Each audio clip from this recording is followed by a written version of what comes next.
Bunun üçün də xüsusi elm vardır. Buna təsəvvüf elmi deyirlər və bu elmi işlətənlərə sufilər deyirlər. Bunlar da öz kitablarında yazırlar ki, Allah Taala'ya bu məqamda çatmaq üçün, Allah Taala'ya belə bir qəlbində yəqinliklə inanmaq üçün 4 mərhələni keçmək lazımdır. Birinci şəriətdir. Əmirlər, qadağanlar icra etməyimiz lazım olan bütün vətəndaşların, avamın da, padişahın da, alimin də, cahilin də, hamının, qadının da, kişinin də, uşağın da, böyüyün də əməl etməsi lazım olan şeylər bu şəriət normalardır, hüquqi məsələlər.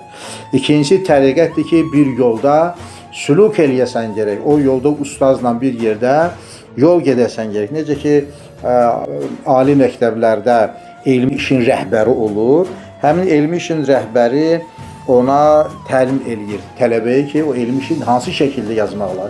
Elmi işin rəhbəri olmadı ki, istiqamət versin mürşid-i kamil ki, hansı qaydalarla bu demiş olduğumuz məqamı əldə eləmək lazımdır. Üçüncüsü, mərifət məqamıdır ki, Allah-u Teala ona artıq imanın ləzzətini daddırmış olur. O hiss eləyir qəlbində Allah-u Teala'nı.